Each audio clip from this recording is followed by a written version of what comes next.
历史10周年快乐！快你的头啊！他妈的，这个什么鬼匹配来的？我等了7天的匹配，结果给我出这样子的东西。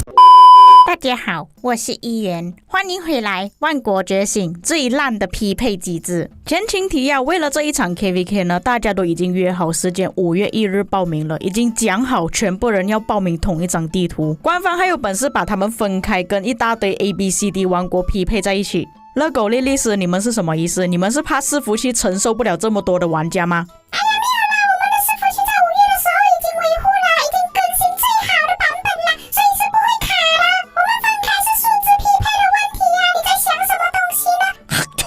你们敢相信这个是根据数值匹配吗？讲出去都没有人信啊！虽然这几个王国合并起来确实战力是很高，可是你们看到的击杀只有一个是有1招而已，其他的连1招都没有。你们说这个 KVK 算合理吗？不管怎样，这个匹配已经出来了，我们来看一下这个 KVK 到底会怎样去分配合作关系。那现在960的情况呢，就跟现在国服16跟14服差不多。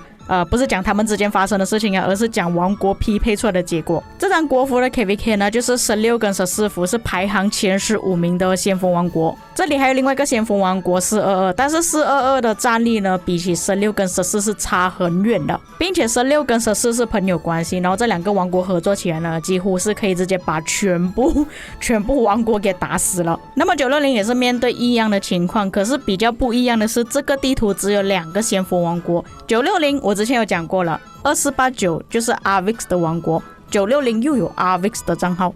假设说官方把2489换成307啊、1093啊，其实还是可以打的。但是现在要 Arvix 打回 Arvix， 他肯不肯呢？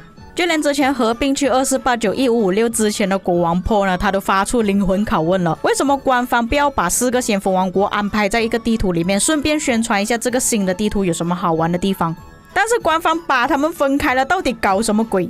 不过我这里有小道消息啦，Paul 他本人是讲想要跟我们打的，但是现在还在安排这到底要怎么打。那给出的其中一个方案呢，就是960跟2489两个王国单挑，其他的4个阵营呢，就看他们要怎么去打。或许那4个阵营要合作一起来打960或者是2489，其实也是可以的。又或者是960跟2489单挑打出来，结果谁赢了那个地区，然后就进入皇庭，再从那4个阵营里面选出一个精英出来跟他们单挑。但我觉得这个可能性并不大啦，因为你们可以看到这4个阵营总计加起来的击杀呢，实属有一点尴尬。就他们战力是真的很高，但是你们看击杀这么低呢，其实也是给960或者是2489做充电宝而已。那你们自己想一下，如果960跟2489合作的话，有哪一个王国肯出来打架？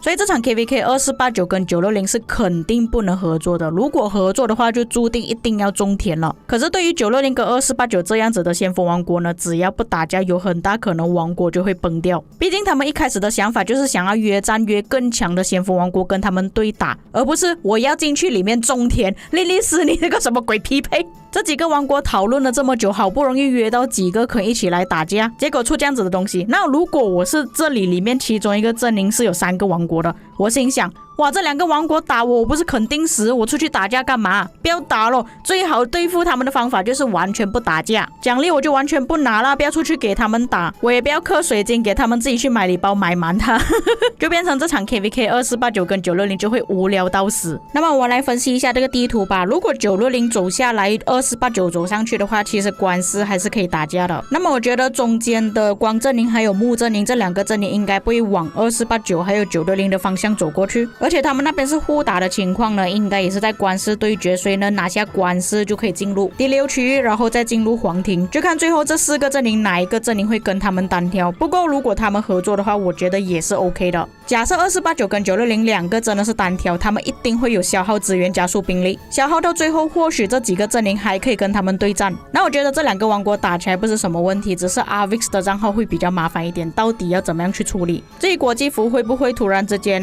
中立的又变变成合作关系啊，这个我觉得可能性并不大啦。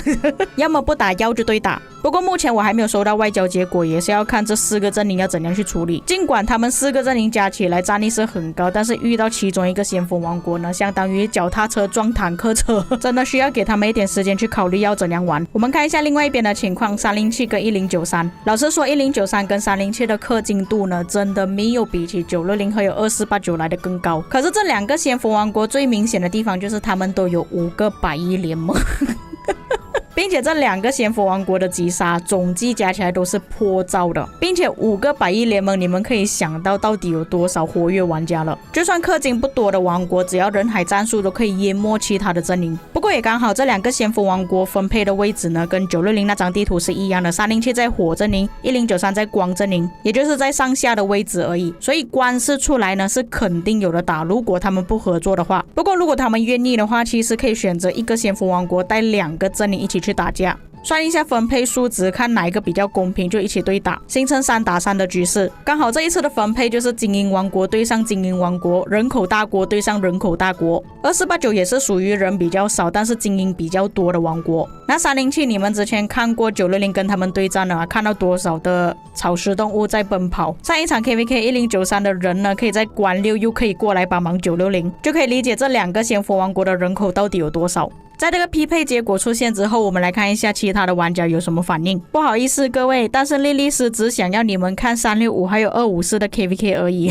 960、93、307、2489全部 KVK 都会在第5区域就结束了。没错，因为他们分配的位置就在上下而已。假设一个在左上角，一个在右下角的话，其实还可以打到最后，就是在前期可能会比较无聊而已。突然间我们没有办法获得像我们想象中地狱般的 KVK 了。307跟1093对上960加2489，然而我们获得的是1093对上307，跟也许1960对上2489 Arvix 对上 Arvix 并且恭喜254获得地狱版的 KVK。庆幸1365拒绝了5月1号报名 KVK， 不然永远都不会有这么精彩的 KVK 看了。可是这个玩家也是蛮贪心的，他说希望在皇庭可以打3到7天。现在就要看2489还有960到底要怎么选择了，全部人在等着豹哥还有破出来的结果。